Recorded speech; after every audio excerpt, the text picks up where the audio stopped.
All right, so here is the third Puch moped this month off of Facebook Marketplace. This does not run, but it is using a ZA50 engine that was swapped onto this bike. We are missing the front fender. Wiring has been, again, modified. Currently is not running due to a clogged carburetor, but everything seems to be here. We are missing an air filter box, as well as the switch for the lights, horn, and the kill switch. So definitely needs some work, but let's dive into it. I'm going over this bike, and the person I bought it off of said the previous owner did some modification, and as you can see, they have completely made their own wiring harness, but it's been a while. Like, the sun fade on this is pretty dramatic, so it's been modified and then sat outside for, I'm assuming, 5 to 10 years. All right, let's get this bike out.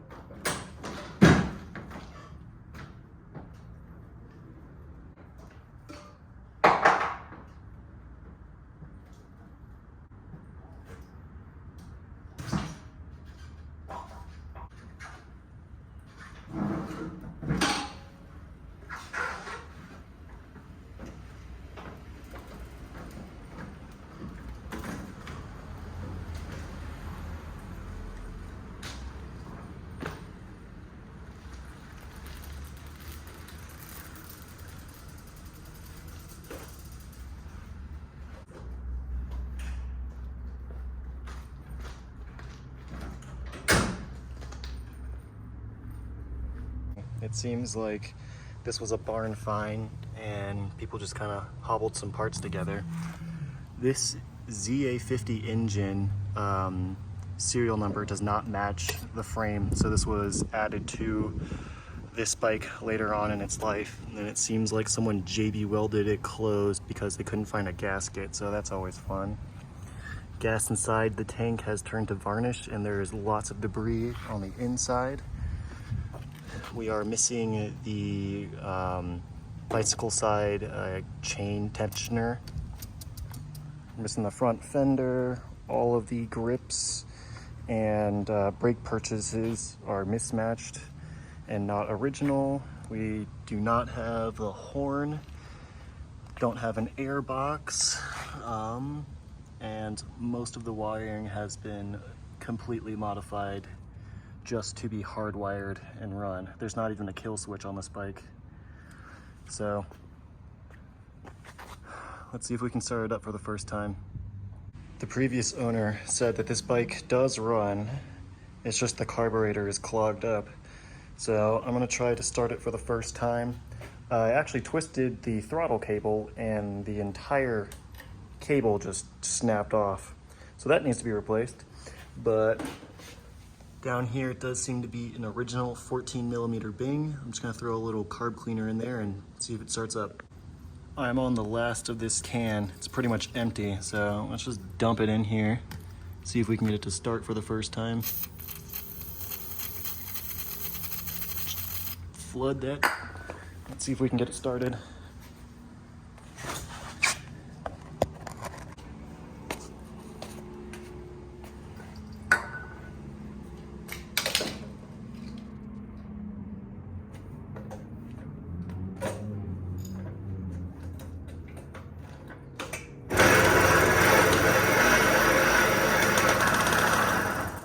Almost. Let's do halfway.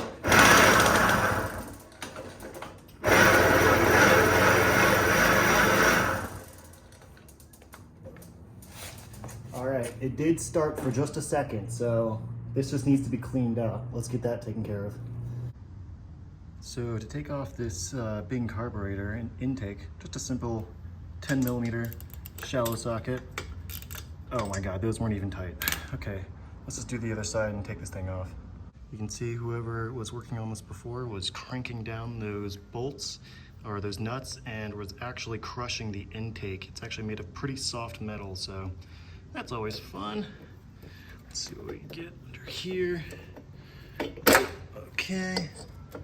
Ooh, all right. It looks like it definitely needs a new intake gasket as well, so we'll get that too. Before we even fully remove this carb, you can clearly see all this sediment in here, and there's no way this is gonna run. There is a whole sandbox of rust and different debris in here. So that's an obvious reason why this carb is not running. Now that we have this thing out, you can clearly see all the gaskets need to be replaced. This whole thing needs to be rebuilt. So let's see what the inside looks like. Okay, after removing this float bowl, dump this out.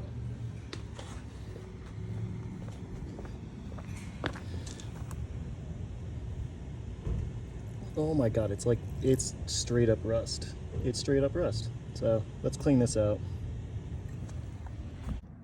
All right, and for the rest of this carb, you can see that the bowl float is in good condition. Everything's in good condition, but this jet on the bottom is growing something on there. So we need to take out this Bing jet and atomizer, clean those out, and then we can put it back together. Probably needs a new bowl gasket as well, because this one is leaking. After removing this atomizer and Bing jet, you can see we're rocking a 212 atomizer and a number 64 jet. So the jetting seems to be okay because it is missing the air box. So you need to upjet with that, which is perfect. But this atomizer 2.12, it seems a little bit small. I would have a 2.2 or a 2.22, but we'll just clean it up for now, put it in, and see if we can get it started. All right, after a quick little wire wheel session, this is in much better condition, and even the jet is looking really good. So we can put this back in and get the rest of the carb cleaned. All right, with a little bit of work, we were able to clean out this float bowl, the Bing carburetor. So we'll put this back on and then just move to the top end of the carb and get that cleaned. All right, for the top of the carb, all we need is a flathead screwdriver. We need to take off these two screws. There's gonna be a spring on the inside that pushes out, but once this all comes apart, we'll clean it all up and put it back together. And as I said before, once we have those two screws removed, there's a spring that kind of pushes up the top and the whole thing comes apart. As you can see down here by the needle, that is what's clogging up the atomizer. So once we get this cleaned off, we'll just throw it back together and it should be good to go. All right, I've used some steel wool and cleaned up this needle so it's looking pretty much brand new. And I also lowered the position on the notches. It was on the second notch from the top, and I just lowered it one notch where the stock carb should be. So now that it's all cleaned up, let's put it back together and see if we can start it up. All right, we got the carb back together. Everything's actually looking really clean. It does need a new bowl gasket as well as top gasket. So just pretty much need a rebuild gasket kit for this. The top is missing the adjuster. Luckily, I have a box of spare OEM parts. I'm just gonna clean this up and put this in, and we'll have the adjuster on top to match. So there you go, clean carb. Actually, before we do that, let's get this gasket replaced with not a deteriorating one. So the gasket didn't even come off, it tore off. So yeah, there's no way that's gonna seal anything. Luckily, I cut my own gaskets, so just gotta throw one of those on there and we should be good. And before putting on the carburetor, I'm gonna clean the mating surface for the intake. It seems like the intake studs have started to rust a little bit, but other than that, it seems to be all there. Let's get it going. And doesn't this gasket just look so much better? All right, time for the carb. Before we try to start it again, I'm going to dump out this fuel filter. You can see there is sludge, just absolute sludge in here. So that's a pretty obvious reason why it wasn't running. All right, so judging by the red coming out of the gas can and the fact that I pretty much drained out straight up Gatorade, I'm pretty sure they used ATF fluid as two-stroke oil because that is the wrong color. I've installed a new fuel filter as well as hook up the fuel line. This fuel line is ghetto as fuck, but for now it should do. Let's see if we can get started.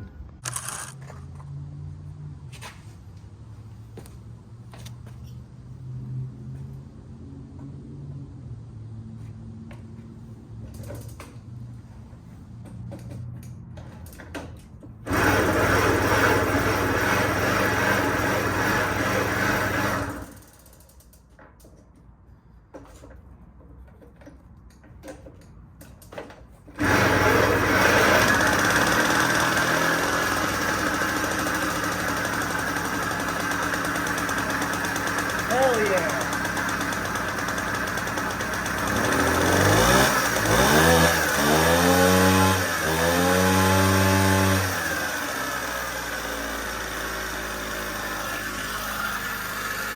Alright, just went down the street and back, and I was immediately noticing quite a large drip. So it looks like whoever sealed this side cover on didn't really know what they were doing, and it needs some work. So I guess let's figure this out.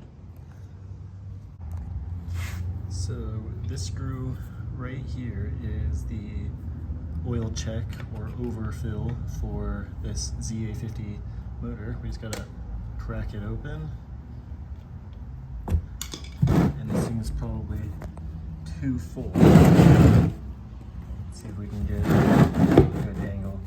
It's probably gonna make a mess. All right, let's get a funnel. Now that we're better properly set up with the funnel, yeah, this thing's probably too full, and that's why it was leaking everywhere. Let's see, I'm just, okay. And that's a fun color, you know, it's a normal color. And that's a lot. This is the overfill. How much is in here? This isn't even the drain. This is the fill plug. Okay, yeah, I don't know what the previous person was doing. It's still going. Oh my God. Because I had oil coming out from the top here, and I was like, what is going on? This explains it. It's still going. Holy shit.